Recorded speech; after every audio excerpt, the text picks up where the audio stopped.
Hello everyone, good morning and welcome to Utkarsh classes. This is UGC net portal of Utkarsh classes and we are doing English literature. Right. So, in the segment of our world literature, we are doing African literature. This is our fourth class in the same segment and we have completed the three previous segments in which we have completed our anti-apartheid literature, white writings, slave narration, and right now we are doing our black African writings.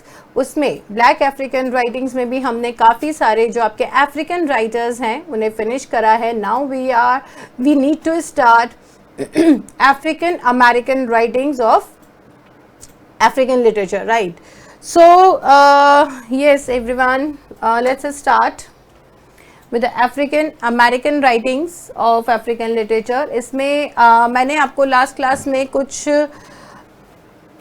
जो भी sections कराए थे उसके अंदर मैंने आप लोगों को करवाया था आपके African movements, black art movement, black mountain movement, Harlem renaissance and इसके अलावा और भी मैंने कई सारे आपको पोएट्स वगैरह के भी मूवमेंट लिखवाए थे जिसमें स्लेव नरेशंस और इनके अपार्थाइड लिटरेचर, ये सब इसके अफ्रीकन लिटरेचर के मूवमेंट्स या पोइटिक ग्रुप कह सकते हो, लिटरेरी ग्रुप कह सकते हो, जिसमें कि ये लिटरेचर लिखा गया. मेनली जो ये लिटरेचर लिखा गया वो इन्हीं सेक्शंस में लिखा गया था. So now in African American literature Harlem renaissance is a very important movement. What exactly has happened in this movement, क्योंकि अफ्रीकन जो अमेरिका में रह रहे थे या जो अफ्रीका में भी रह रहे थे उन सारे राइटर्स, पोएट्स वगैरह को एक कॉमन चैलेंज फेस करना पड़ रहा था. क्या था वो common challenge? That is like no one was supporting them for publication. वो पब्लिकेशंस नहीं कर पा रहे थे. उनकी राइटिंग्स में मालूम था कि वाइट लोगों को क्रिटिसाइज किया गया है. पब्लिकेशंस जो थे वो पॉलिटिकली हैंडल थे, पॉलिटिकली कंट्रोल्ड थे. तो इन राइटर्स को कहीं से भी पब्लिकेशंस के लिए सपोर्ट नहीं मिल रहा था. तो what exactly they have to do, they were waiting someone to consider their work. They were approaching different European countries to publish their work, or someone who are just helping them to publish without giving it to the editors or telling it to the politicians or the owners. just work आया और उसे publish कर दिया सीधा. तो इस तरीके से इनके कुछ एक वर्क तो पब्लिश हो गए थे, लेकिन मैक्सिमम वर्क्स जो थे जो पब्लिकेशंस में जाने चाहिए थे या हर वो वर्क जो पब्लिश होना चाहिए था, लोगों को इनकी पैथेटिक सिचुएशंस के बारे में, इनकी एक्चुअल सोशल लाइफ के बारे में या पॉलिटिकली कंट्रोल्ड लाइफ के बारे में जितना पता होना चाहिए था या जो भी पता होना चाहिए था, उन सब चीज़ों के लिए पब्लिकेशंस अवेलेबल नहीं थे. तो अमेरिका हार्लेम में इन लोगों ने ये एक रिवॉल्यूशन स्टार्ट किया था, एक मूवमेंट स्टार्ट किया जिसमें they all have set up publication houses in Harlem. और ये सारे पब्लिकेशन हाउसेस किसने सेट करे थे? ये दो पब्लिकेशन मेजर हाउसेस यहाँ पे सेट हुए थे और वो अफ्रीकन्स ने करे.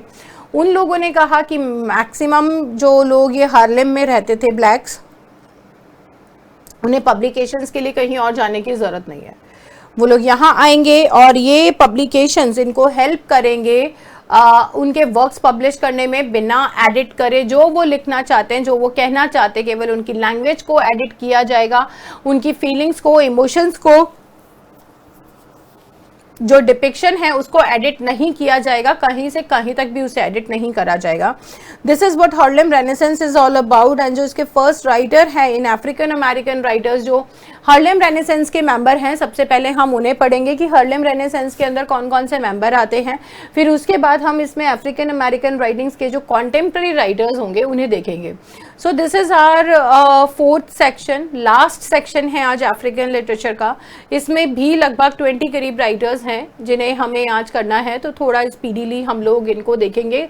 जो नॉन इम्पॉर्टेंट राइटर्स हैं लेकिन उनके नाम पता होने चाहिए, because they belong to some or the other revolution or movement. वो किसी ना किसी literary movement से जुड़े हुए हैं, इसीलिए उनको यहाँ लिस्ट में डाला गया है. तो you all need to remember the name of these writers, और उसके अलावा जो important writings हैं, जो works हैं, उन्हें हम discuss करेंगे. Right? So let's start. ये आपके अमेरिकन अफ्रीकन राइटिंग्स हैं, जिसमें फर्स्ट आपका आएगा W.E.B. Du Bois 1868-1963. This is W.E.B. Du Bois, the souls of black folk. ये इनका जो वर्क है, this is thesis kind of work. This is a research work which he has written to show his knowledge, to show his researches on the black people. उनकी soul के बारे में, उनके tortures के बारे में इन्होंने यहाँ पे डिटेल में बताया है. In the soul of black folk.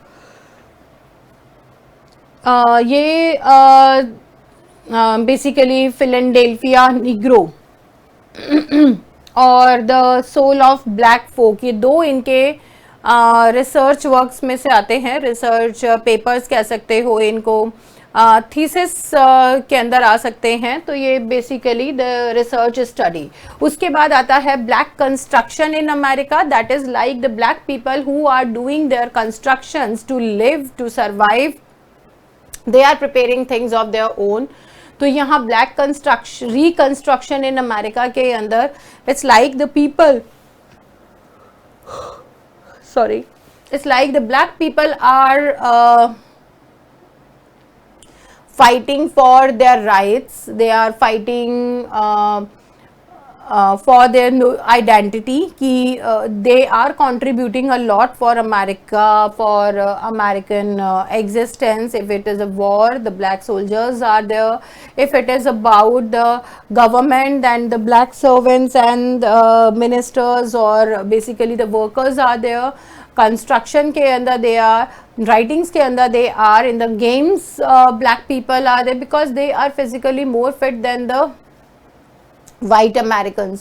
So because this is called a land of freedom and the people are not getting a proper freedom here, these people wanted to create their own areas to live, to be guided by their own leaders, to have an equal rise, not to be degraded on the basis of the color or race. So this is black reconstruction in America. The study of Negro problem, that is the problem with not only the black, this is not the problem of only black residents of America. This is specifically for niggers, for the people who belong to Nigeria region. So he talked about the problems of the Negroes who were living in America and in Africa, in Caribbean islands, the people, what kind of identity crisis they are facing, what kind of identity problem they are facing, because as Volsoinka has said that you are for the negritude movement. Volsoinka has said that a tiger doesn't need a tigritude, it acts. Similarly, he wanted to give a message to this revolutionary Aimé Césaire and Leopold Senghora that you guys have started the movement of negritude, but negritude is basically a term which is related to a specific person, that is Nigerians. This is related to the specific person, Nigerian, and Nigeria is just a country of Africa. But he said that in long term that will become a derogatory term, it become a symbolic term for every black person or every black African. They will be called as Negro. Everyone will be identified it like it's not about only Negro. Negro is Nigerian people, but we start calling, and that becomes true because we start calling every black person as Negro. We used to call them Negro as if all are Nigerians. but the people from Somalia, but the people from Botswana, Mozambique, Kenya, they are also people. Why to call them nigger? They are not nigger. So this is the basic question, this is the basic problem with Wolff. So इनका has put forth, उसने ये सामने रखी थी problem की ये problem आएगी and definitely आएगी, क्योंकि आप यहाँ पे सबको एक ही चीज़ों से बात कर रहे हो. तो the study of Negro problem के अंदर भी डू बॉइस ने यहाँ यही साइकोलॉजिकल फैक्ट के ऊपर बात करी है कि people who are black are identified with a very derogatory term like nigger. Everyone is nigger for the other world. तो हमने सभी blacks को एक ही term से identify कर लिया, that is negro. You are negro. This is wrong. Then the Philadelphia Negro 1899. The theme of this is crime, morality, and poverty because it is of a very earlier work of 20th century, 1899 or 1900. This is the primary work of this year. So Philadelphia Negro के अंदर he talked about the very pathetic condition of Nigerian in Philadelphia. This is also I already told you it's a research work. तो आपको यहाँ पे souls of black folk and Philadelphia Negro इनके बारे में information लेनी है, बाकी works को आप छोड़ सकते हो. Now here comes his autobiography, that is The Dark Water, Voices from Within the Veil. Voices from Within the Veil. Then autobiography of W.E.B. Du Bois, 1968.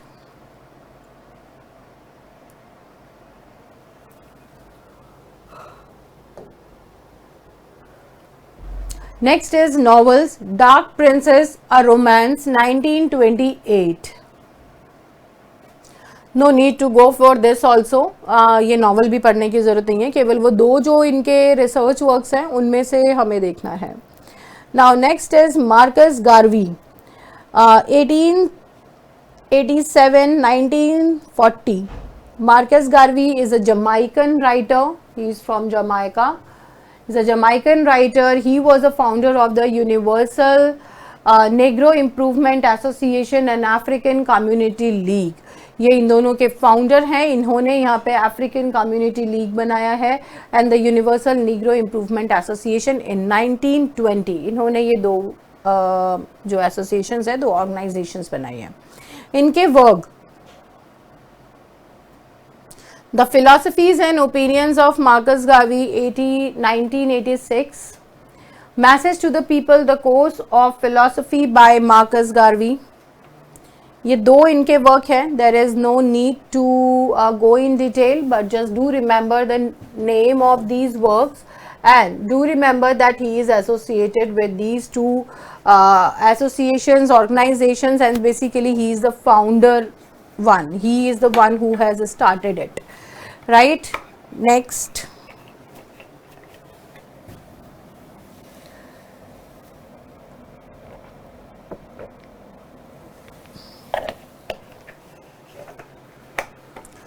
Paul Laurence Dunbar. Lawrence Dunbar, 1872-1906. This writer was famous for the usage of 115 colorful languages with rhetorical structure. So basically, he is the person who is famous for the usage of 115 languages. इन्होंने अपने poem में, ये भी हर्लेम renaissance के ही part है, और इन्होंने अपनी पोएम के अंदर 115 लैंग्वेजेस के वर्ड्स यूज़ करे हैं for comparison and all. Rhetorical structures पे इन्होंने 115 लैंग्वेजेस के वर्ड्स यूज़ करे हैं. And he was noted as the first African American writer to cross the colour line by writing works on the theme of white society. So he was noted as the first African American writer to cross the color line. इन्होंने colour line को छोड़ के केवल black characters पे नहीं लिया है. He has worked on the theme of white society. इन्होंने white सोसाइटी की थीम्स पे उनको कैरेक्टर बना के लिखा है, जिसमें इन्होंने जबरदस्ती ब्लैक कैरेक्टर को घुसा के अपनी कोई स्टोरी बनाने की कोशिश नहीं करी. He just talked about the white people. He was a slave at Kentucky Port. इनका poetry collection oak and ivy 1892, majors and minors 1896, we are the mask 1896, lyrics of sunshine and shadow 1905. Now the novels. The Sport of the Goat is the only novel which is famous, so you need to read this work of Dunbar, और इनके केवल आप नाम याद रखेंगे.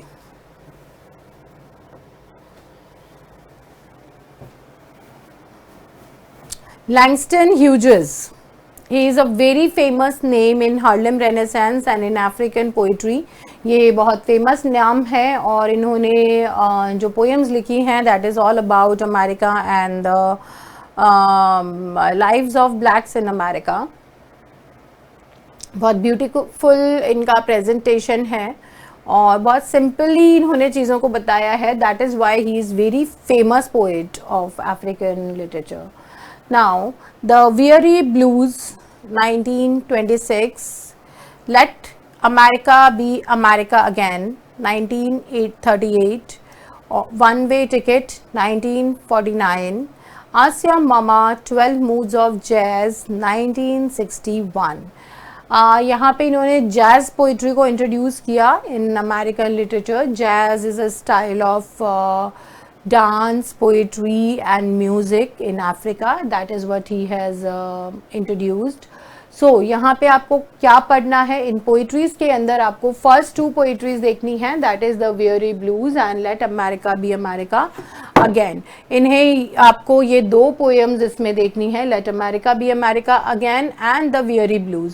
What is the theme in that? Weary Blues के अंदर the days which are very tiring, which are really bad and unimaginable, where the slavery was at height and people were not respecting the black. It is the time when he saw that now the time is changing. They are including the blacks also into government offices, in the services. At many places they are being given the jobs, and he said the condition can be like better. Let America Be America Again के अंदर he wanted to give a suggestion that America, when it was formed, when it take independence, it was a free land. It was named as the land of freedom and free spirit. Then let America be America again is like it should be out of the concept of slavery. It should be out of the concept of partiality and discrimination. And all such things should be removed from the life of America, from the country or the land of America. It should be as it was made. It should be as it was like the concept. It should be like the concept of America was introduced earlier. So one way ticket and not without hotter.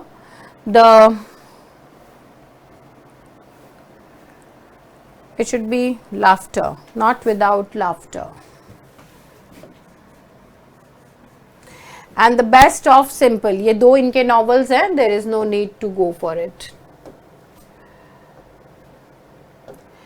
Yes, it's a daily announcement I have to make to you that students who are attending online classes should know the timetable of the classes they want to attend, who are coming at which time and what are the subjects. So the English students must know till now that the classes and it's the time of the class is 11 a.m. We used to take it daily, and on the daily basis you are getting your material for UGC NET and other teaching examinations. Now for commerce student, Yogesh sir will take the class at 9 a.m. Mathematical reasoning for paper 1, Himanshu sir will take your class at 4 p.m. Teaching aptitude, Anil sir will take your class at 5 p.m. And for Hindi literature core paper 2 subject, Bhagwan sir will take your class at 7 p.m. So these are the schedule for UGC NET classes, your daily live classes schedule. is there. Stay tuned and put the notification on your phones, like so that you can attend the classes on time. This is really a very crucial time because your forms are out. You are just remain with 1.5 months, or you can say approximately, because 2 months complete are not with you. You need to prepare. So I will suggest you that definitely you should take the advantage of such classes where the expert faculties are teaching you for the core part of your subjects, and even paper 1 typical portions they are taking. So do attend and get the benefits, right? Now the next writer is Claude McKay.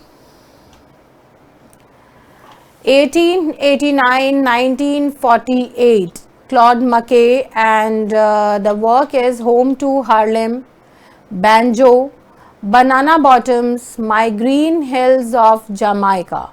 ये 4 इनके works हैं जिसमें आपको केवल नाम याद रखना है. There is no need to go in the detail of any work. इनके कोई भी वर्क आपसे पूछे नहीं जाएंगे.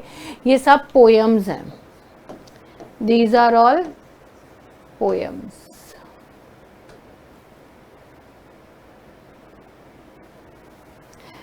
Zora Neale Hudson definitely is a very important name like Langston Hughes. ये एक बहुत बड़ा नाम है Zora Neale Hudson का. Colorstruck 1925 is a play. इसमें she basically has talked about the color discrimination by the white people. Their eyes are watching God is a very controversial work. And in this work basically is a novel, and in this work जो इन्होंने जोरा Neale Hudson ने बात करी है, that is about how what kind of a struggle these people have faced during their colonization, their slavery, and the struggle of female also. They have talked here. She has talked about. Zora Neale Hudson basically is a female writer जिसमें let me tell you the story of Their Eyes Are Watching God, क्योंकि इसके ऊपर बहुत बार question आया है आपका. ये it's not like a simple word. ये कोई simple वर्क नहीं है, ठीक है. इस पे काफ़ी घुमा फिरा के भी क्वेश्चंस आपके आते हैं.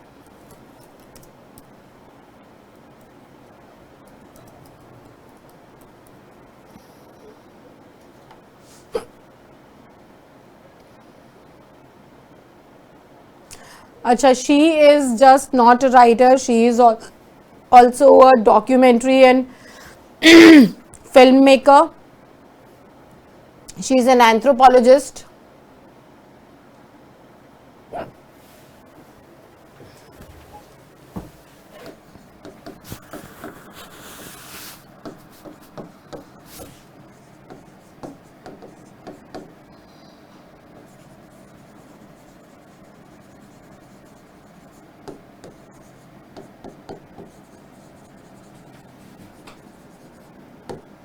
Documentary and filmmaker.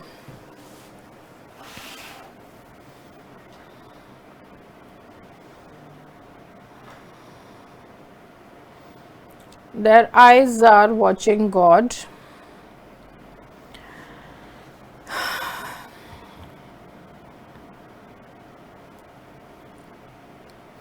Yes, let's go for this work. ये सबसे इम्पॉर्टेंट वर्क है इनका, जोरा नील हडसन का, एंड इसको हार्लेम रेनेसेंस का क्लासिक वर्क भी बोला जाता है. This is a classic of Harlem renaissance.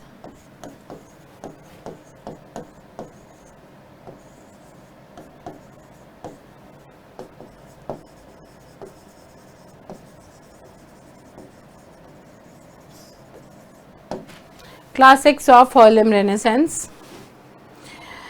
इसमें जो कैरेक्टर है, that is Janie Crawford, is an American African women and she is in her 40s. She return to her old town after an year of long absence. काफ़ी time बाद अपने गांव जाती है, अपने विलेज जाती है ये. And she recounts her life story along with the time she had gone to her friend Phoebe. तो इनकी जो एक फ्रेंड है फेबी, ये फेबी के साथ अपने टाइम को याद करती हैं कि इन्होंने क्या करा क्या नहीं करा। She basically has started even a sexual relationship with her. उनके इस तरीके के रिलेशनशिप थे because they both grown up together and they were blossoming, they were in the blossoming year, they were exploring their sexuality and they did that, they kissed each other, they were like it occurs. And when Jenny basically met a local boy Johnny Taylor and kissed her, which Janie's grandmother Nanny, जो Nanny के नाम से इस यहाँ पे character है, उन्होंने देख लिया था। तो as a young women and slave Nanny was raped by her white enslaver, जिसके पास नैनी एक स्लेव की तरह, एक सर्वेंट की तरह काम करती थी। शी रेप्ड हर, और उसी हैविंग ट्रांसफर्ड द होप, वो ये सारी चीज़ें they gave birth to a mixed race daughter name leafy.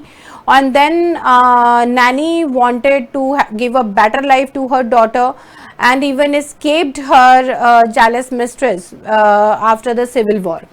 और यहाँ पे जो नैनी है, नैनी बेसिकली अपनी बेटी को बहुत अच्छी लाइफ देना चाहती थी, लेकिन वो अपने किसी लवर के साथ या किसी के साथ शी भाग जाती है. Leafy was later raped by her school teacher and become pregnant with jenny. तो ऐसे ही सेम इंसिडेंट उसके साथ हो जाता है, लीफी के साथ, और लीफी भी प्रेग्नेंट हो जाती है. Then come Jenny. फिर उसके बाद जेनी को यहाँ छोड़ के her mother began to drink and stay out for night, मतलब शी बिकेम प्रोस्टिट्यूट लाइक, और eventually abandon the baby and leaving Jenny को नैनी के पास छोड़ के वो चली जाते, वो कभी वापस नहीं आई फिर. And Naini having transferred the hope for stability and opportunity with leafy, उनको सॉरी जेनी, वो लीफी की जितनी भी उन्होंने होप लगाई थी कि मैं इसको एक बहुत अच्छी लाइफ दूंगी, इसको इस इंसलेवमेंट और इन सारी चीज़ों से बचा के रखूंगी, वो जेनी के लिए अरेंज करती है. जेनी को वो एक लोगन किलिक नाम के लड़के से शादी करवाती है, which is a old farmer, और he was a bit older in age but he was looking for a good wife. तो वो उसकी शादी इससे जेनी से कराते हैं, so that Janie will have a stable life. उसके पास पैसा होगा, वो फार्मर है तो उसके पास लैंड है, and she will also do the things, land है, घर है, सब कुछ उसके पास रहेगा, ये सोच के वो उसकी शादी करा देती है. लेकिन जो किलिक होता है, he doesn't love jenny and want only a domestic helper other than a lover और अ पार्टनर. उसको केवल वो चाहिए था जो उसको खाना वाना बना के दे सके, उसका काम कर सके. He thinks that she doesn't do enough around the farm and consider her ungrateful. वो उसको काफ़ी कुछ सुनाता है, ताने मारता है कि मैंने तुम पे दया करके शादी कर ली, तुम मेरा ये काम भी नहीं कर पाती, वो भी नहीं कर पाती, तुम्हें इतना करना चाहिए. When Jenny speaks to Nanny about her desire for love, and Nanny too accuses Jenny for being spoiled, and soon afterwards she dies. Naini की डेथ हो जाती है काफ़ी टाइम बाद, क्योंकि जब जैनी कहती है कि भाई मेरी भी अपने डिज़ायर है, ये तो बस मुझे एक सर्वेंट की तरह रखता है, तो वो कहते हैं कि तुम्हें कुछ नहीं पता, तुम्हारा दिमाग ख़राब हो गया एंड ऑल. और एक टाइम के बाद शी डाइज. अब अनहैप्पी, डिसइल्यूजन, लोनली, जैनी भी किलिक्स को छोड़ देती है कि ठीक है जो करना है करो, and she run of with जोडी स्टार्क्स करके नाम है इसका, उनके साथ वो भाग जाती है. He that is a glib man who takes her to all black community of Florida. वो वहाँ ले जाता है. Starks arranges to buy more land and establish a general store and is soon elected mayor of the town. तो उसकी भी यहाँ पे growth दिखाते हैं. However, Jenny soon realizes that Starks want her just as a trophy wife. उसे लोगों को दिखाने के लिए चाहिए. वो यहाँ पे actually उससे प्यार नहीं करता है, उसको सिर्फ ये अपनी positions बनाने के लिए, अपनी चीज़ें करने के लिए ये चाहिए. तो he was reinforcing his power and position in the town to run the store and even forbidding her for taking part in the town's social life. कि आपको अंदर जाने की या लोगों से मिलने की ज़रूरत नहीं है. During her 20 years of marriage, he treats her as his property, criticizes her, controlling her, physically abusing her. Finally, when his Stark's kidney began to fail, Jenny says that he never knew her because he would not let her be free. उसने कहा मैं खुद को ही नहीं जानती, उसकी kidney fails हो रही थी, तो उसने कहा कि क्योंकि तुमने मुझे कभी फ्री होने ही नहीं दिया तो मैं कुछ नहीं कर सकती. उसने कहा मैं कुछ जानती ही नहीं हूँ, मेरे को तुमने वर्ल्ड में एक्सपोज नहीं करने दे तो मैं तुम्हें बचाऊं कैसे, मैं कुछ नहीं कर सकती, मुझे जो कहा जाएगा मैं सिर्फ वही करूंगी, मेरी तरफ से कोई और हेल्प नहीं है। Now Starks died and jenny become financially independent of the state. अब जितनी भी प्रॉपर्टी स्टार्क्स के पास थी वो सब जेनी के पास थी। दो she is beset with suitors including men of means and turns them all down until she met a young drifter and gambler named Vertical Woods। इसको टी केक के नाम से वो बुलाती थी। दैट इज वर्गिबल वुड्स जो एक लड़का है, ही इज अ गैम्बलर, उसको पैसा इधर उधर करने की आदत है। He is also a drifter, तो obviously he will be able to take the attention of Janie. Now he plays the guitar for her and initially treats her like with the kindness and respect, सब कुछ देती है। Janie is hesitant because she is older and wealthy, but she eventually falls in love with him and decides to run away with him to Jacksonville to Mary. वो उसके साथ भागने को तैयार हो जाती है कि मैं ये सब चीज़ें छोड़ के तुम्हारे साथ जाने को रेडी हूँ। वो दोनों शादी कर लेते हैं। So they move to Belle Glade, the northern part of Everglade region, जहाँ पे ये टी केक के साथ रहने लगती है। They find work planting and harvesting beans का इनको काम मिल जाता है, ये वो करते हैं। While their relationship is volatile and sometimes violent, Jenny finally has the loving marriage that she always wanted। अब उसको क्योंकि बहुत पैशनेट इन लोगों का रिलेशनशिप चल रहा था, तो शी नाउ इज सेटिस्फाइड कि yes that is what I was looking for. 20 साल से आई वाज विद स्टार्क्स, उससे पहले कुछ समय उसके साथ थी। My Nanny got me a wrong person to get marry, but now it's okay. Now her image of the pure tree blossoms to revived, and suddenly the area is hit by a great 1928 Okeechobee hurricane। एक Okeechobee करके hurricane, एक तूफान चक्रवात type में आता है जिसमें उनका काफ़ी कुछ नुकसान हो जाता है। Tea Cake is bitten by a rabid dog and while saving Jenny from drowning and become increasingly jealous and unpredictable। तो यहाँ पे टी केक जो है is bitten by a rabid dog while saving Jenny. जो तूफान आता है उसमें डूबने से वो जेनी को बचा रहा होता है, इसमें से एक डॉग उसे काट लेता है, विच इज़ जिसको कि रेबीज वगैरह हो रखा है, जो कि इन्फेक्टेड था। When he tries to shoot Jenny with his pistol, she fatally shoots him with a rifle in self-defense and is charged with murder। अब क्या होता है कि यहाँ पे बिकॉज उसको वो डॉग ने काटा होता है, तो now he start behaving weird, और उसको जेलसी होती है कि इसको बचाने के चक्कर में, इसको सारी चीज़ें करने के चक्कर में I was bitten and I am suffering. तो वो अपनी गन से उसको मारना चाहता है जेनी को, और वो सेल्फ डिफेंस में राइफल चला देती है ऐसे ही, बट वो टी केक को लग जाती है और उसके ऊपर मर्डर का चार्ज लग जाता है। At the trial Tea Cake's black male friends show up to oppose her. ठीक है,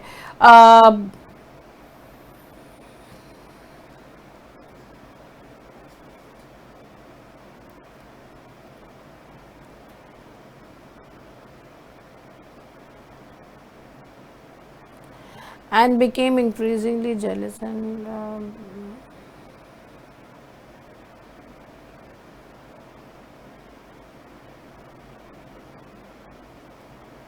अब यहाँ पे जब इसके ट्रायल चल रहे होते हैं मर्डर के, तो टी केक के जो फ्रेंड्स होते हैं वो इसको अपोज करते हैं कि नहीं इसने जानबूझ के करा, but group of local white women arrive to support jenny.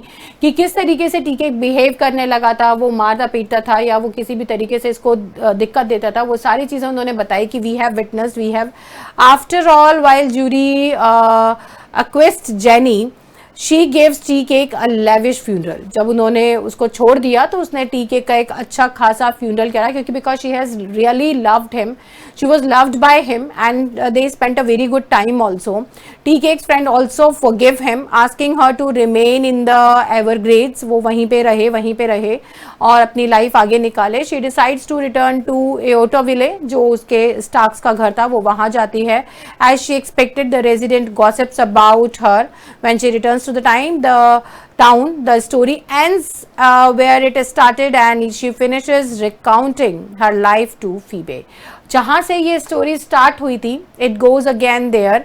वो सबसे पहले जब हम देखते हैं ओपनिंग सीन में अपनी एक गर्लफ्रेंड से के बारे में सोच रही है, फीबी के बारे में, जिसके साथ she first explore the physical relationship and they she get to know about the physicality and sexuality.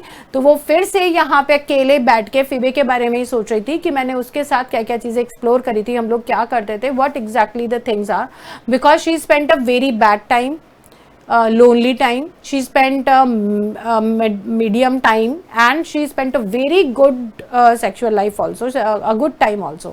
Now she is calculating and again reached to the first point that that was the best time when they were in the period of exploration. So this is the work which you need to understand. Their eyes are watching God. You need to read this work. Second work जो इनका आता है that is about Moses. The man of mountain. यहाँ पे this work is all about Christ. इन्होंने यहाँ पे Christ के बारे में बात करी है, इन्होंने क्रिश्चियनिटी के बारे में बात करी है and that is the American centre, American as a centre दिखाया गया है यहाँ पे. ये book of Moses and Exodus से लिए हुए कॉन्सेप्ट है एंड इजराइलीज जो अफ्रीका में रहते हैं उनके पर्सपेक्टिव से ये नॉवल लिखा हुआ है. So you need to read these two novels only. Dust Track on the Road is an autobiography. You can just leave this work. There is no need to read this work. Yes, another announcement for all of you that UGC NET JRF Paper 1 test series are available at the Utkarsh app with the name Laksh. We have started this marvelous test series for all of you by scanning this code. You can like by scanning this code you can download the Utkarsh app. You can start taking the test with us, and for June 2024 we are giving you the starting price of this test series is 400 besides 2000, and the date when the test series has started is 12th of April. Right now you are not left with much of the time. It is just 400. Download the app, purchase the test series which include 110 tests, right? The cost is really very low. It's not even a one paper for 4 rupees. So guys, download it, take your test, achieve good marks, practice more and more, and try to solve all your questions as much as possible. Put your doubts there. Our expert faculty may answer you there in the courses. Do that. Do watch the series on the YouTube and you will be able to achieve good marks. I'm sure about it. So sooner the better. Next writer is Dorothy West.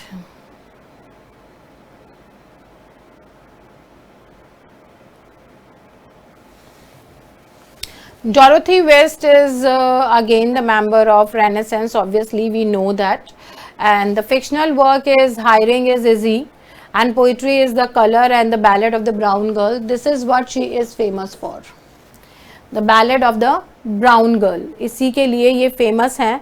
देखिए यहाँ पे you must be thinking why they are calling this brown. यहाँ 3 races की बात होती है. जब भी हम अफ्रीकन लिटरेचर पढ़ेंगे, जब हमने अफ्रो अमेरिकन लिटरेचर पढ़ रहे हैं, तो यहाँ पे एक मिक्स्ड रेस गर्ल की बात आई थी when we were talking about their eyes are watching God. तो उसमें आपने देखा था कि मैंने आपको बताया the Nanny was raped by the white enslaver and she gave a birth to a mixed race girl named Leafy. तो इन्होंने यहाँ पे मिक्स्ड रेस की जो बात करी है वो क्या है, आपने खुद ने भी देखे होंगे काफी सारे Africans. One are completely black, then आता है ब्राउन. इन ब्राउन्स के अंदर भी 2 होते हैं. One is dark and second is creamy, and then white. This is your basically mixed race. This is your mixed race. इसको मिक्स्ड रेस बोलते हैं. When your white enslavers, white colonisers और masters rape you, or basically they rape the black girl, the black slaves, and those black slaves used to give birth to the babies. These babies are of mixed color.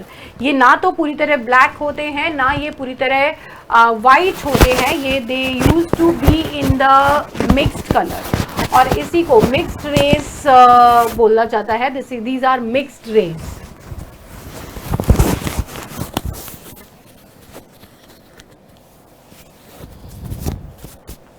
These are called mixed race. तो ये creamy layer कहलाती है, creamy layer of colored people.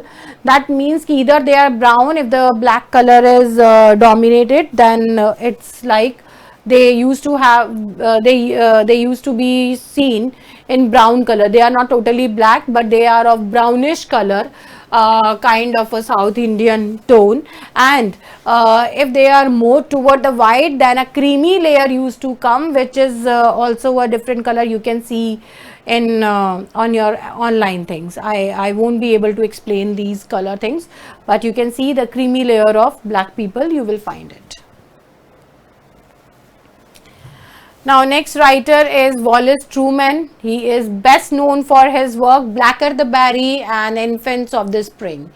The first novel of the Negro Life, 1829. A novel of the Negro Life, sorry, not the first. A novel of the Negro Life, The Blacker the Berry. ये आपके black art movement से related है. यहाँ पे इनका जो ये work है दोनों, स्पेशली ब्लैकर द बेरी, ये आपके ब्लैक थिएटर से रिलेटेड है.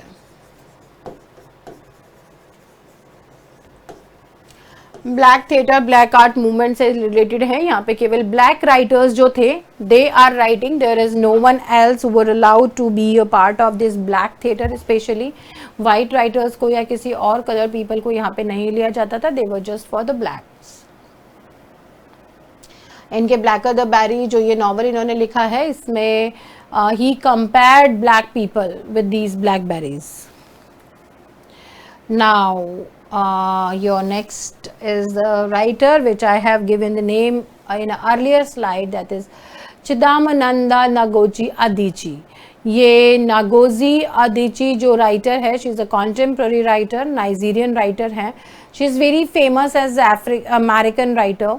And by Times Literary Magazine, she was acclaimed as a young Anglophone author of African literature because she belongs to America. She lived there in America, and she is English speaking girl. She has a very good command. She is very intelligent. She is a university topper, or you can say a university student, which we can say. And इनके जो works हैं, that is first is purple hibiscus 2003. इसमें that is Commonwealth literatures prize 2005 इनको मिला है. Then इसके बाद orange prize for fiction 2004 इनको मिला है. ये 2 प्राइजेस मिले हैं. Purple hibiscus you need to read, ये पढ़ना है. उसके बाद इनका वर्क आता है half a yellow sun, Americana 2013. It was listed in the top best books of 2013 by Times Magazine. So Americana के अंदर से भी आपके क्वेश्चंस आते हैं. This is also a must read work, आपको पढ़ना है ये. हाफ येलो सन में भी आपका 2014-15 में क्वेश्चन आया हुआ है. तो बेसिकली इस पूरी राइटर को आप यहाँ पे मार्क कर लीजिए एज एन इम्पॉर्टेंट राइटर. अभी तक के जितने भी राइटर्स मैंने आपको करवाए हैं अमेरिकन अफ्रीकन राइटिंग्स के अंदर, उसमें मैंने आपको हार्डली ही किसी राइटर के ऊपर डबल मार्क किया है. इसमें भी वर्क्स बताए थे. देन मार्कस गार्वी वगैरह पे भी वर्क बताए हैं. पॉल लॉरेंस पे भी मैंने आपको केवल वर्क ही बताए हैं. Langston Hughes is not a writer to do completely. Called McKay. Zora Neale Hudson को आप मार्क कर लीजिए. इनके ऊपर टोटली क्वेश्चंस कहीं से भी आ सकता है. दोनों वर्क्स इनके इम्पॉर्टेंट हैं.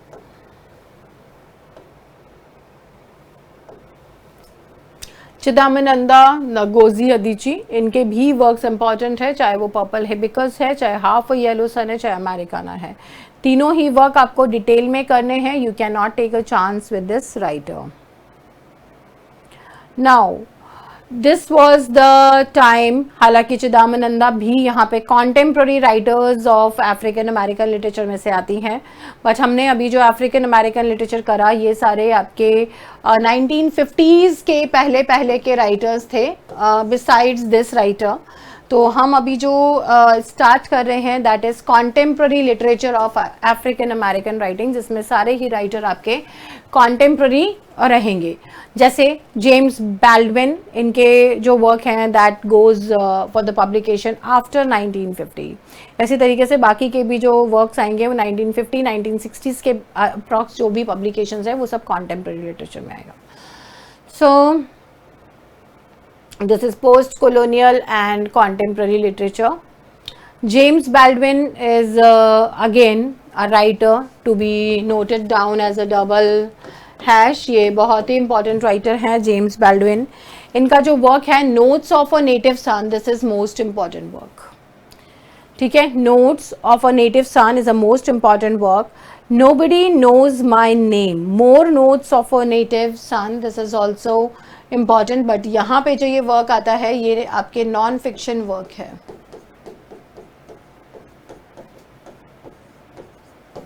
ठीक है, ये नॉन फिक्शन वर्क है। देन ये दोनों ही नॉन फिक्शन वर्क है, लेकिन जेम्स बैल्डविन के ये वर्क इम्पॉर्टेंट है। Then go, tell it on the mountain, Giovanni's room, another country, just above my head. ये जो चार वर्क हैं ये चारों की चारों इनके नॉवेल्स हैं and you need to read. इन चारों नॉवेल्स में से कहीं से भी कुछ भी पूछा जा सकता है। We can not exactly take a chance, क्योंकि ये जो वर्क्स हैं इनके go, tell it on a mountain, Giovanni's room, Giovanni is also a writer, Nikki Giovanni, ये आपके अफ्रो अमेरिकन राइटिंग्स के अंदर ही आएंगी, मे बी इस लिस्ट में हो, नहीं भी है तो कोई बात नहीं। She is just a feminist writer, उनके कोई वर्क बहुत इंपॉर्टेंट नहीं है, लेकिन इन्होंने यहाँ पे गिवानीज रूम लिख के उनकी जो भी पेन्स थे उनको यहाँ पे पोर्ट्रे करा है।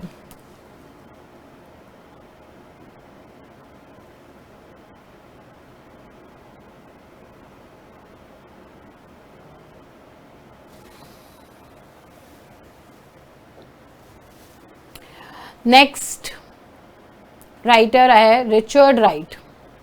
रिचर्ड राइट 1908-1960, इनका जो वर्क है that is native son, the biography of an American with Paul Erin 1941।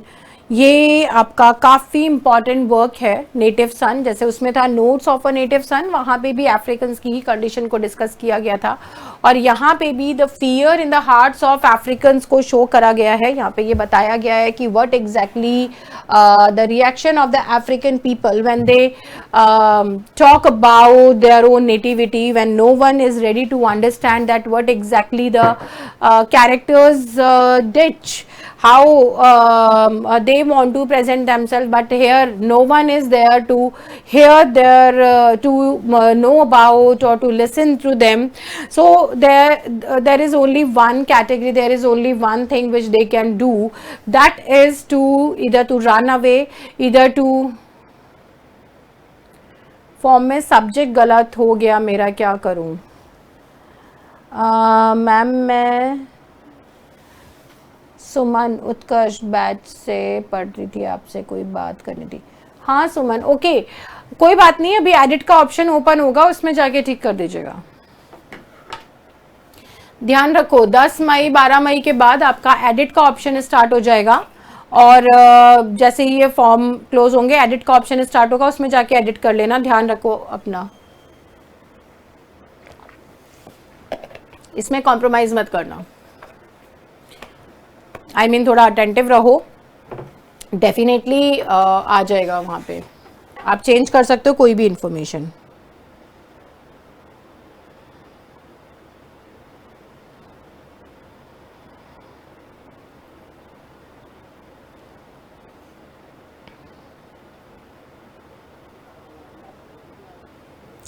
ठीक है बच्चे,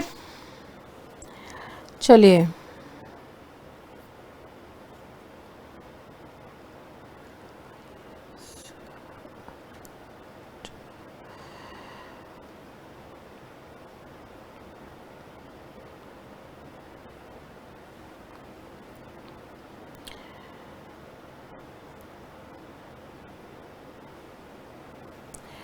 ठीक है। इसमें नेटिव सन में क्या स्टोरी है? नेटिव सन में जो स्टोरीज है दैट इज नेटिव सन के अंदर एक कैरेक्टर है that is Paul.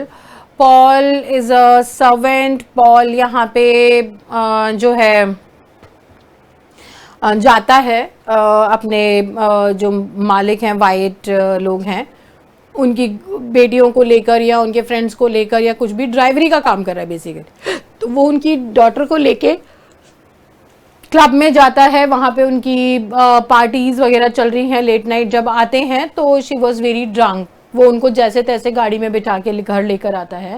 Then she ask help to Paul कि वो उसे रूम में छोड़ दे वहाँ।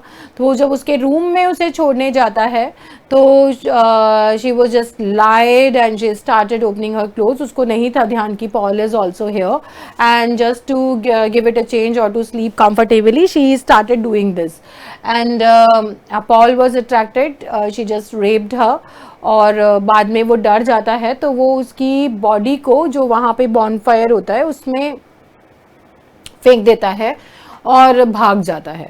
तो ही ऑलरेडी हैड अ गर्लफ्रेंड और वो कहीं दूर जाके बाहर छिप जाता है।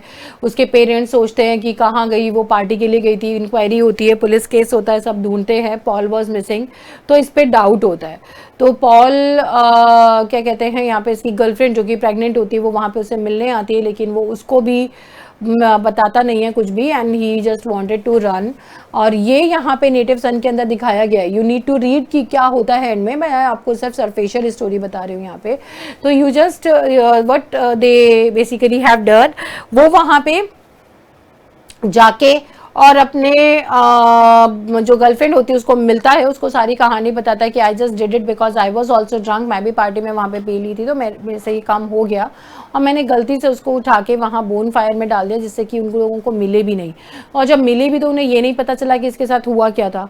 But why Paul has done this ये भी किसी को नहीं पता लगा। तो ये जो सारी सीक्वेंसेस थी स्टोरी की that leads to the native son की जो नेटिव लोग हैं they were very attracted toward the white people because it's not कि they are black, it's not कि they are always being discriminated and being told कि you are not good enough। तो उनको लगता था कि हम अच्छे नहीं हैं, ये लोग बहुत अच्छे। that is why another point of view has created for these people and the Paul when he was drunk and he was giving supporting the girl, taking her like obviously he was attracted and he was holding her physically, he was feeling her, so he got attracted and he did that। so ये जो crime था that become huge because out of fear he was committing he started committing one out of another crimes। उसने वहाँ पे भी जब अपनी girlfriend से मिलने जाता है तब भी वो he murdered people over there and he tried to run away। now Uncle Tom's Children, यहाँ पे जो ब्रिटिश वर्क है अंकल टॉम्स केबिन वहाँ से रेफरेंस लिया गया है और उन्होंने बताया the outsider, the black boy, ये भी इनका वर्क है। Richard Wright is basically famous for native son and Uncle Tom's children. ये दो वर्क आपको ढंग से पढ़ने होंगे बिकॉज इनमें से कहीं से भी क्वेश्चन आ जाता है, स्पेशली नेटिव सन में जो पॉल का कैरेक्टर है उसकी जो गर्लफ्रेंड है because she tried to help him at like anyhow because she was pregnant, she wanted him forever in the life and he was also promising कि वो ऐसा नहीं करेगा या कुछ भी। but even by knowing that the girlfriend is pregnant he raped her also there जब वो मिलने आती है। तो he became a criminal mind out of fear और क्या वो बार बार करता जा रहा था, साइकोलॉजिकल स्टडी यहाँ पे दी है, वो आपको देखना है। देन इनके एसेज हैं introduction to black metropolis 1945, I Choose Exile, this is a very important work। 1955, While Man Listen, okay, White Man Listen, it's not while but it's white, White Man Listen, okay। now the next is poetry। इन्होंने हेकू poetry लिखी है that is the Other World 1998। mass performance for the royals entertainment performed in palace, dresses, body theme pastoral, musical enactment of the stories. What is basically haiku poetry? This is the description of haiku poetry. It's not something else. देखो, मैंने जब आपको British literature पढ़ाया था तो मैंने एक term use करी थी वहां पे, मास्क. मास्क क्या होते हैं? लोकल पैस्टोरल जो डेटीज होती हैं, लोकल पैस्टोरल जो गॉड्स होते हैं, उनको उनकी ड्रेसेस को लेके, उनके मेकअप वगैरह करके, angels type local pastoral deities की तरह ड्रेस करके, गॉडी कलर के कपड़े पहन के, फेस पे मास्क वगैरह लगा के, जब एक वन एक्ट परफॉर्मेंस होती है पैलेसेस के अंदर या किसी भी ऐसे फंक्शंस के अंदर एंटरटेनमेंट पर्पज से, उसे हम बोलते हैं मास्क. ठीक है, इसका आप बेस्ट एग्जाम्पल ले लेते हो. हम इंडियन कल्चर में अगर हम बात करते हैं तो we use to perform Ramlila. तो रामलीला के अंदर we wear the mask of Hanuman, that Garuda का मास्क हम पहनते हैं, है ना. तो जब हम ऐसे ही कृष्ण के अंदर, जब हम श्री कृष्ण की किसी लीलाओं का करते हैं तो we use to wear mask at various stages. Gaudy clothes पहनते हैं, दिखाते हैं चीज़ों को, शो करने के लिए, एक्सप्रेशन शो करने के लिए कलर्स का यूज़ किया जाता है. This is called mask. जैसे भरतनाट्यम में फेस के ऊपर डिफरेंट कलर्स का, आईज पे अलग होगा, चीक्स पे अलग होगा, ये नीचे के पोर्शन पे अलग होगा, लिप्स पे अलग होगा, यहाँ अलग होगा, फोरहेड पे अलग कलर्स होते हैं, to show the temperaments and other things जो हमारे बॉडी के 7 या 4 ह्यूमर्स हैं, उन्हें शो करने के लिए ये चीज़ें की जाती हैं. This is called mask in British. In India we used to call it Bharatnatyam, है ना, उसमें करते हैं. And in haiku poetry, that is the work जिसमें भी यही चीज़ की जाती है. इसमें haiku में भी we used to, the dancers used to wear gaudy clothes. ये एक जापानीज स्टाइल की वैसे तो पोइट्री है, जापानीज स्टाइल का डांस है हेकू. जब आप इसको ऑनलाइन सर्च करोगे तो you will find it with Japanese culture. लेकिन ये अफ्रीकन पोइट्रीज के अंदर भी है, और ऐसा नहीं है कि ये अफ्रीकन कल्चर है. बट उन लोगों ने जब ये पढ़ा था, जब जाना इन राइटर्स ने, तो उन्होंने हैकू पोइट्री भी लिखी. तो हाइकू पोइट्री जो है, that is when the people are wearing tribal clothes in a gaudy color, they used to put colors and mask on their face, they used to dance. It is a short poem, बहुत छोटी poem होती है, और इसकी theme pastoral ही होगी. Like in the jungle, in the pastures with the valleys, इन चीज़ों को दिखाया जाता है. Yes Preeti, good morning. After very long time I can see you. बहुत टाइम बाद आए हो. ठीक है. दूसरा, म्यूजिकल इंस्ट्रूमेंट्स होते हैं. जिस तरीके की पोइट्री या उसका सब्जेक्ट होता है उस हिसाब से म्यूजिक बजाया जाता है. Haiku is a type of poetry which is basically a Japanese poetry. It's a pastoral poetry similar to masque. It's a 14-line poetry and possesses 14 syllable line in one line. ठीक है, there is 14 syllables in one line. तो ये 14 liner 14 syllabic poetry होती है, जिसे हेकू poetry कहते हैं.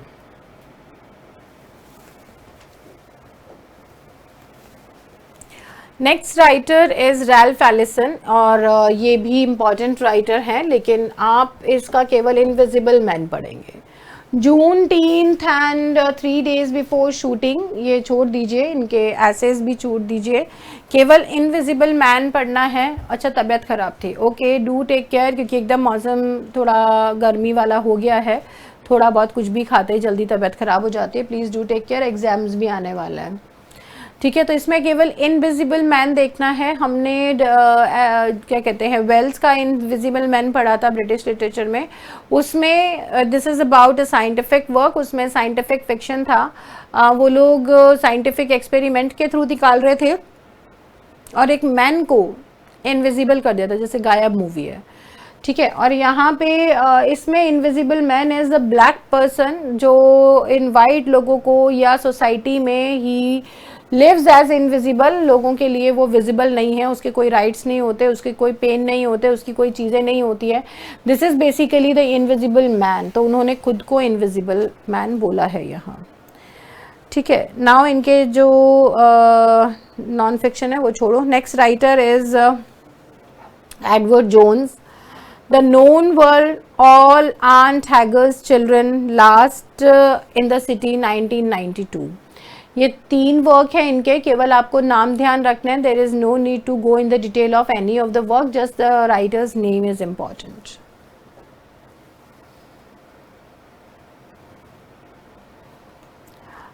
Next writer Lorraine Hansberry. बहुत इम्पॉर्टेंट राइटर हैं Lawrence Hansberry. She was an American playwright and novelist. She is best known for the work Raisin in the Sun. ये इनके इसके लिए इम्पॉर्टेंट है, इसको पढ़ना है. That inspired her family's battle against racial segregation in Chicago. She also belongs to black art and black theatre.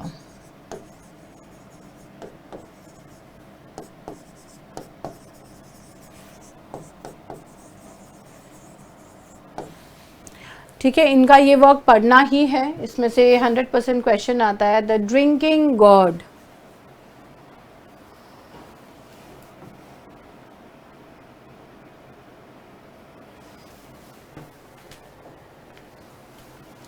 James Emanuel 1921-2013. He is ranked as the most neglected poet of 20th century. He wrote more than 300 poems. Okay, he wrote more than 300 poems. और James Emmanuel जो है वो basically neglected poet इसलिए बोला जाता है क्योंकि इनकी पोएम्स बहुत ही अच्छी हैं, लेकिन इनको उस टाइम पे 20th सेंचुरी में इतना वैल्यू नहीं दिया गया था. ठीक है, दैट ही इज़ रियली अ वर्दी राइटर. इनका जो वर्क है that is really very good. अब इनका जो वर्क है that is dark symphony, Negro Literature in America 1968, Black Man Abroad, The Broken Bowl, Whole Grain, Collected Poem 1958-89, Blues in Black and White, Reaching for Mumia, 16 Haiku Poems, Jazz from the Haiku King, We Speak as Liberators है ये. We speak as liberators. Young Black Poets, ये इनके work हैं जिसमें से आपको एक तो ये सिम्फनी, दूसरा whole grain and broken bowl, ये 3 हेकू पोएम्स. इनके नाम ध्यान रखने हैं. Reaching to Mumia 16 haiku poems. ठीक है, jazz the haiku king and dark symphony whole grain. ये जो पोएम्स हैं ये ध्यान रखिए, इनके नाम इम्पॉर्टेंट है, ये आपको पूछे जा सकते हैं. Cyrus Castle's 1957, The Crossed Out Swastika 2012, Soul Make Path Through Shouting 1994, The Mud Actor 1982. ये हैं इनके वर्क्स. आपको केवल इसका द क्रॉस्ड आउट स्वास्तिका, ठीक है, द क्रॉस्ड आउट स्वास्तिका, इसमें इन्होंने उस टाइम पे जो भी क्योसेस चल रहे थे, स्पेशली नाजी वगैरह के बारे में शायद कुछ कमेंट किए हैं. This is the only important work. ये लिटरेचर ऑलमोस्ट एंड पर ही है आपका, ज़्यादा कुछ इसमें बचा नहीं है, लेकिन ये है कि अफ्रीकन लिटरेचर को हम जल्दी ख़त्म कर लेंगे अभी. Then Natasha Trethewey 1966, she was poet laureate of Mississippi 2012 and she was the poet laureate of United States as well 2012. Poetry collection Domestic Work, Billocks Ophelia 2002. Native guard, इसको पुलित्जर प्राइज फॉर पोइट्री मिला है. Beyond Katrina and thrall. यहाँ पे जो इन्होंने domestic work लिखा है this is normal. Bellocq's Ophelia, this is very good collection, even a very good poem. Native guard के अंदर she talked about slavery and the curtailment of the rights of black people in America. Beyond Katrina, Katrina is the tornado, the sea storm which hit the boundaries of Florida and इन्होंने उसके impacts को यहाँ पे करा है। ये 2005 के करीब आया था कैटरीना, जो चक्रवात था वो वहाँ पर आया था फ्लोरिडा में, और उस बहुत ज़्यादा डिस्ट्रक्टिव था। तो she talked about that and then thrall. तो थोड़ा सा इंफॉर्मेशन कैटरीना का और बैलॉक्स ओफिलिया के बारे में आप ले लीजिए। Yes, Alice Walker, 1944 and very very important writer Alice Walker. इसको हम डबल मार्क कर देंगे, ये राइटर हमें करनी ही है एट एनी कॉस्ट, क्योंकि इसके जो वर्क्स हैं that is something which can not be done और कैन नॉट रिप्लेस। ये इन्होंने एक अलग बार सेट कर दिया है, इनको किसी भी चीज़ से रिप्लेस नहीं किया जा सकता। She has created her own style of writing. इनके जो टर्म्स आते हैं, she gave the terminology of black feminism, womanism, ये दो टर्म्स इनके वर्क से आते हैं। जैन इनका जो वर्क है Meridian, just you can leave, the colour purple, यहाँ पे she talked about actual sexuality and the life of African people. She criticise them that the society and relationship, they does not know their borders, their lines, their dignity, their criteria, and everyone is surpassing the limit. So यहाँ पे इन्होंने African society को, females को criticise किया है कि they are just letting people to exploit them. It's not the people who are exploiting them, but they are the one who are letting them exploit. So ये यहाँ पे करने दे रहे हैं, और यहाँ पे इन्होंने एक यूनिसेक्स कॉन्सेप्ट को लॉन्च किया था,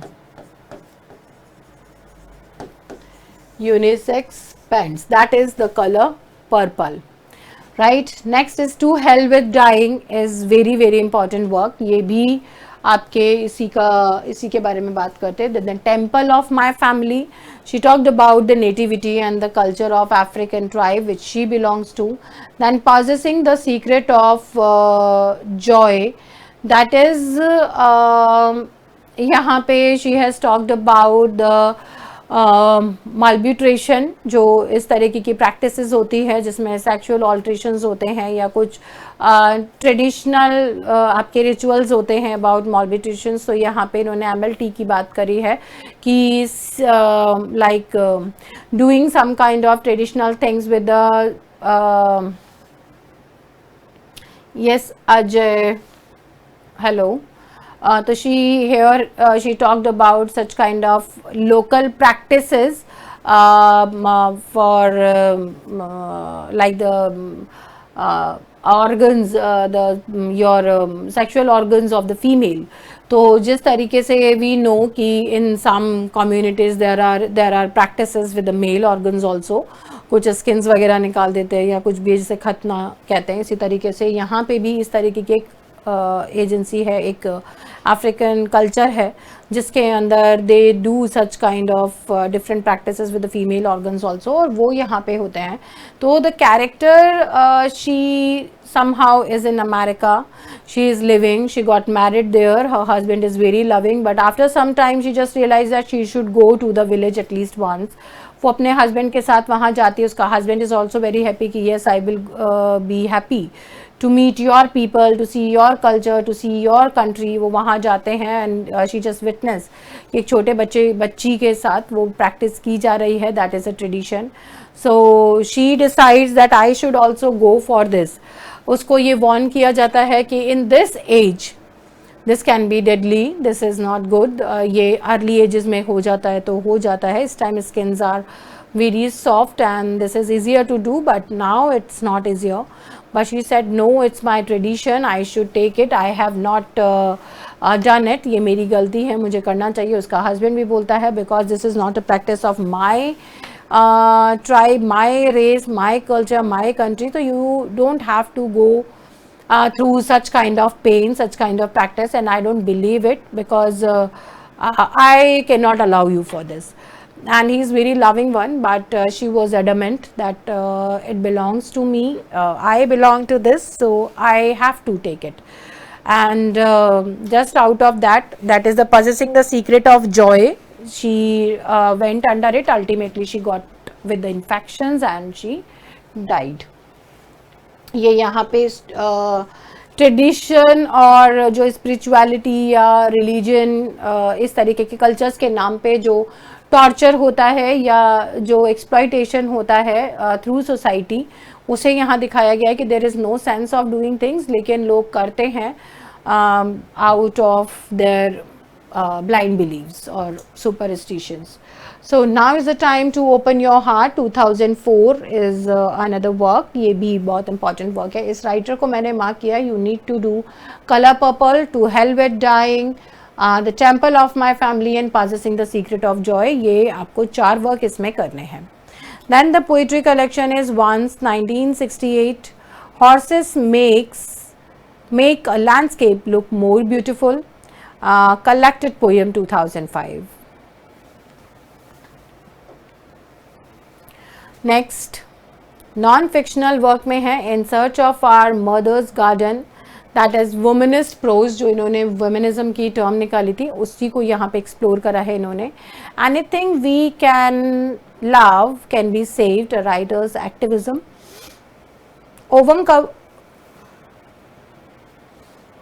Overcoming स्पीचलेसनेस 2010. तो ये जो इनका वर्क है ओवरकमिंग स्पीचलेसनेस, इसमें she talked about the speechlessness of women females in black society. ठीक है, यहाँ पे ब्लैक फेमिनिज्म, ब्लैक सोसाइटी, उन्हीं को क्रिटिसाइज करा है, वहाँ पे कैसे सब्जुगेशंस होते हैं, and even the tortures and rudeness of the society is more in black. Alex Haley, that is also a famous one. ये must do writer है, like Alan Paton and this Alice Walker. इन दोनों की तरह ये भी एक must read writer है. इनका Roots is a saga of American family. He is best known for this work. And the autobiography of Malcolm X, ये जो work है, this is basically is based on the 50 interviews written conducted between 1963 to 65 with Malcolm. तो ये interview writings हैं जो मालकॉम x leader थे उनके बारे में, उनके मर्डर से पहले ये इंटरव्यूज़ हैं जिनको इन्होंने यहाँ ऑटोबायोग्राफी के नाम से लिखा है. और रूट्स, ये दोनों ही वर्क इनके मस्ट रीड वर्क हैं. Need to read this work, क्योंकि रूट्स पे से क्वेश्चंस आते ही हैं, बहुत बार आए हुए हैं. एंड मालकॉम एक्स पे भी से भी बहुत बार क्वेश्चन आए कि इनका राइटर क्या है, इसको किस तरीके से लिखा गया है, बिकॉज बहुत कॉन्ट्रोवर्शियल वर्क ये रहा था. Rita Dove, yes, she was also a poet laureate of United States during 1993-95, and in Virginia 2004 to 2006. She was also the poet laureate for 2 times. इनका जो poem है that is Sonata Mulatica 2009, American Smooth 2004, On the Bus with Rosa Parks 1999, Grace Notes, इनका grace notes आपको देखना है, and yellow house at the corner, इनके grace notes पे question आए हुए हैं. बाकी पोइट लॉरिएट थी तो सारे पोइट्रीज हैं. अब आते हैं इनके नॉवेल्स के ऊपर. That is only 1 novel she has written, through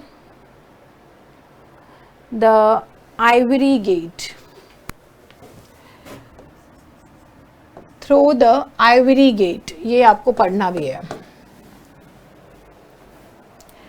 Then इनके essays, The Poet's World, The Darker Face of the Earth, a verse play in 14 scenes.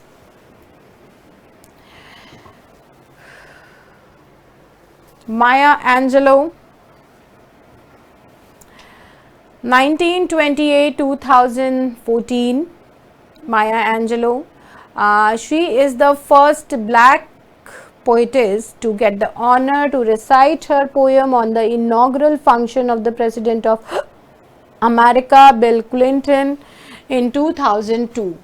So she was the one, the first black poet or poetess who was asked to read a poem on the celebration of the presidential election, that is inaugural function of the president. तो यहाँ bill Clinton का जब inaugural था in 2002, she was asked to recite a poem. It was a very long session she has taken. She read a very long poem, and that was the poem she recited is on the pearl of the morning. On the pearls of the morning इन्होंने recite की थी. It was an autobiographical poem. She talked about what she faced through.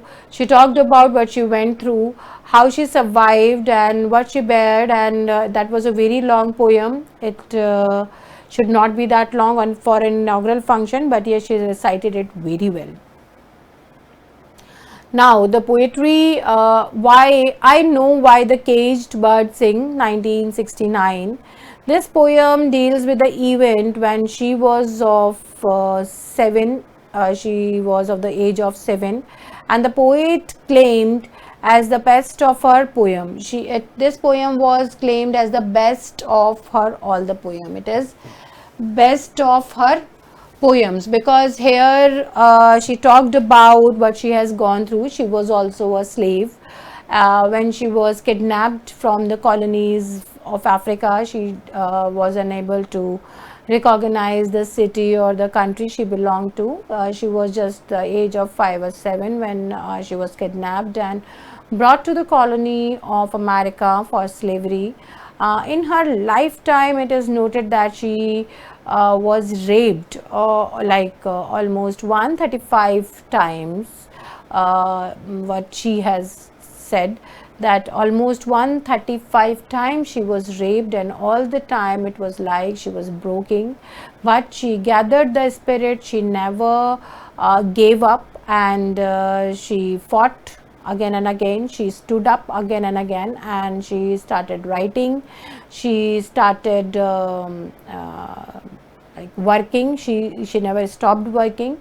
So she got the success, and ultimately we know her name as a poetess, as the one who has recited the poem in the inaugural function of the president, and she get name, fame and everything at the last point. What if she would have gave up after so much time? But she basically didn't give up. Now the next poems: gathered together in my name, singing and swinging and getting merry like Christmas. That is also about sexuality. Gathered together in my name is about slavery and sexuality. The heart of women, all all God's children need traveling shoes. Then Mom and Me and Mom, 2013. ये भी यहाँ पे slavery के ही बारे में इन्होंने कुछ लिखा है. But because she is a poet, we don't have much of the stuff to write upon. एक इनकी poem है Still I Rise. That is very like a very famous poem, and that become a kind of a national anthem for all the black people, black female in America who were fighting for their rights, because it's like whatever has happened but still I rise. ये करके इनकी poem है, ये आप जरूर पढ़ लीजिएगा. इस पे क्वेश्चन आए हुए हैं नेट में. 2 पोएम हैं इस राइटर की, Still I Rise and Why the Cage Bird Sing. ये आप कर लेना. Toni Morrison received Nobel Prize 1993. She is obviously a very important writer. इनका जो वर्क है The Bluest Eye, obviously the most famous one. ये thoroughly पढ़ना है. चैप्टर नेम्स भी पता होने चाहिए. एक एक इवेंट पता होना चाहिए इन सीक्वेंस. इसमें से कुछ भी आ सकता है. वैसे तो मैंने डबल मार्क किया. इस राइटर को छोड़ना नहीं है, सारे वर्क पढ़ने हैं आपको. मैं कोई भी वर्क ऐसा शायद ही बताऊंगी जिसके अंदर जो मैं ये कहूँ कि आपको नहीं पढ़ना है. ब्लूएस्ट आई की तो कैरेक्टर जो है पिकोला से लेकर आपको उसके माइनर फ्रेंड्स हर एक चीज़ के बारे में पता होना चाहिए. ठीक है. सूला ये भी पढ़ना है. Songs of Solomon you can leave. Tar baby, beloved, yes this is इसमें इवन घर का एड्रेस जो एक जगह पे मेंशन है वो भी पूछा गया है. सो फोकस्ड रीडिंग कीजिएगा इस राइटर की, इनका हर एक लिखी हुई चीज़ बहुत इंपॉर्टेंट है. Jazz, paradise, love, mercy, home, God help the children 2015 you can leave. बाकी I will suggest you to read all the works, especially Beloved, that W.S. Tye, Beloved and Mercy. ये 3 works तो आप ढंग से पढ़ लिए, बाकी सारे वर्क्स की समरी आपको पता होनी चाहिए, because she is not a writer जिसको हम ओवरलुक कर दें कि हाँ ठीक है 1-2 वर्क पढ़ लियो कर लिया. इसको डबल मार्क किया इनके, तो आपको नॉन फिक्शनल वर्क भी पढ़ने पड़ेंगे. इनका शॉर्ट स्टोरी है रेसिटेफ और रेसिटेटिव तो ठीक है, बट इसके अलावा भी इनकी शॉर्ट स्टोरीज़ है. एंड डेस्डेमोना है इनकी एक शॉर्ट स्टोरी, उस पे भी क्वेश्चन आते हैं. देन इनके सॉरी ये प्ले है Desdemona. Desdemona is a play जिस पे से क्वेश्चन आते हैं. ड्रीमिंग एमिनेट पे भी क्वेश्चन आते हैं, ये भी दोनों आपको पढ़ना है. ठीक है. द ब्लैक बुक फिक्शन छोड़ दीजिए. Playing in the dark is very important. Witness and literary imagination, burn this book, ऐसे एंथोलॉजी 2009.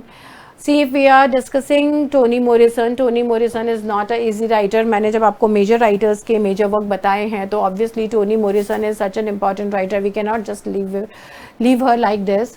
इनका जो work है Playing in the Dark, ये this is about whiteness and literary imagination. She has said that people have been given the imagination, they have given a criteria to understand things. और वो कैसे दिया गया है criteria? On the basis of the colour segregation. अगर character black दिखाए गए हैं that means they resemble the negativity. If the characters are white, they are innocent, they are good enough to see things. तो यहाँ ये कहना चाहते हैं कि जो वाइटनेस है that is the dominating factor in literature, because if the characters are white and black both are there then white can not be the criminal, only the black characters will be the negative one or the criminal one. So all the literary imaginations are depend on the color of the body and the mindset of the readers are also in the same way. So इन्होंने इस चीज़ को यहाँ पे लिखा है that playing in the dark, that black writers are playing in the dark. That is why the literature is not getting so much of the recognition or fame or prominence. They are not getting such the attention which the white writers are getting, because according to the world what kind of picture have been given to them, the black people are basically the bad one. They are the villainous one. They have a black heart, they have a black thoughts, they are darker, they are criminals, they are uncivilized. So such kind of things are only being created related to the black people and the Africans one. So ये इन्होंने यहाँ पे criticise किया है. दूसरा जो bluest tie और बिलीविड की बात है, बिलीविड और उसमें दोनों में ही slavery and the role of white people have been shown, जबकि she was not critical about the white people. In the bluest eye also she just show the drawback of the black people and their mentality, their mindset, their own society. She never said that the black people are the good and the white are bad. But what exactly was happening in the black society at that time was a consequence, or you can say a result of how white people were treating them. Sometime it is out of frustration, sometime it is out of consciousness or the feeling bad about their own self. That is why they have created this idea, they have created this kind of notion about themselves.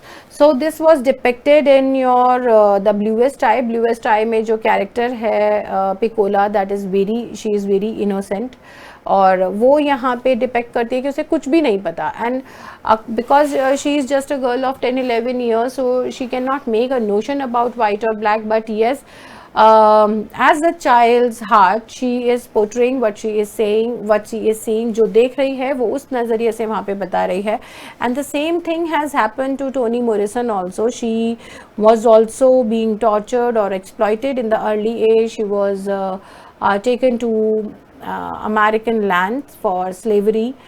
She was forced to do the slavery, she was raped, she was tortured, she was facing like many consequences, and still like your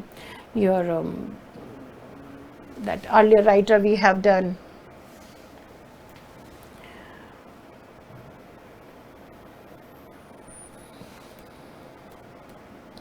that is Maya Angelou. Like Maya Angelou, she has also not given up anything and has tried her best to find out the ways of living and a ground for the other black people as well.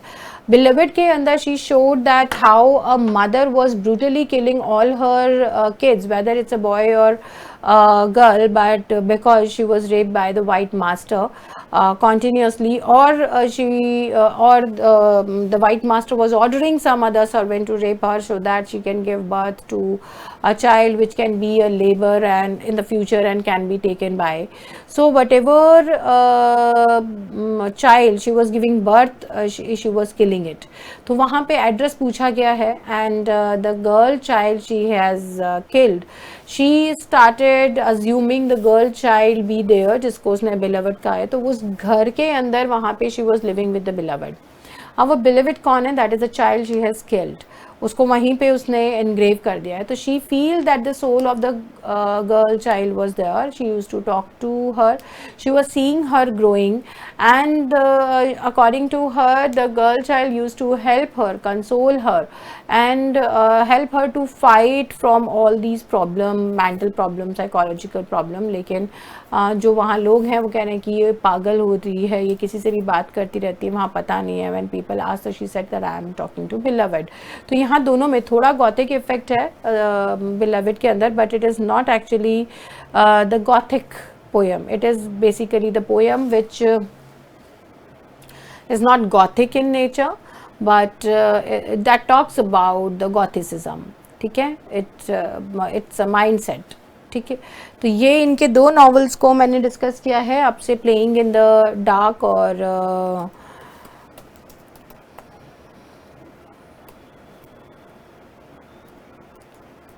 the two novels.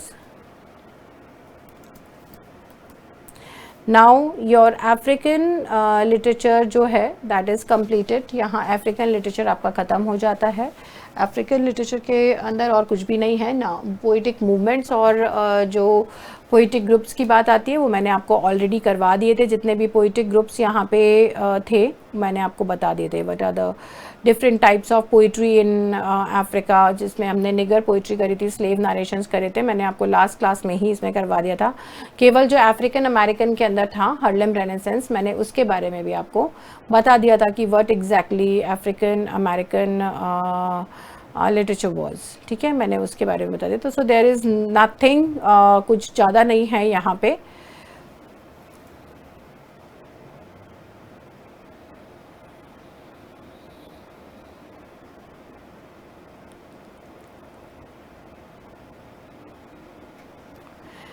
Right, question of identity, slavery, यही सब चीज़ें यहाँ पे आएगी. Colonial, post colonial, oral African literature, Afrikaner African literature, and एक negritude movement मैंने आपको बता दिया था. उसके बाद feminism, black feminism, Biafran war, इन सब से ही रिलेटेड यहाँ लिटरेचर है. So nothing else is there. Okay, इसमें केवल जो हार्लेम रेनेसेंस था वो मैंने आपको आज करवाया है. उसके अलावा गॉथिक वगैरह इसमें है नहीं. केवल मेन जो आपका टाइमलाइन चल रहा है वो आपका इसमें एजेस के हिसाब से हम चल रहे हैं, और उसमें जो इश्यूज़ हैं वो भी मैंने आपको लिखवा दिए. So there is nothing, just realism, slavery and naturalism, ये 3 चीज़ें इसमें आती है. So thank you everyone. Here your African literature is finished and from tomorrow we will start the another portion of your world literature, that will be Indian literature. So अब हम अपना Indian literature start करेंगे, because world literature में आपका Canadian, Australian, African, Caribbean 4 literature complete हो चुके हैं. अब हमारा थर्ड सेक्शन यहाँ पर आता है. थर्ड सेक्शन के अंदर हम इंडियन और एशियन लिटरेचर स्टार्ट करेंगे कल से. So stay tune. At 11 AM we will start our Indian literature. Thank you so much. Bye everyone. Take care.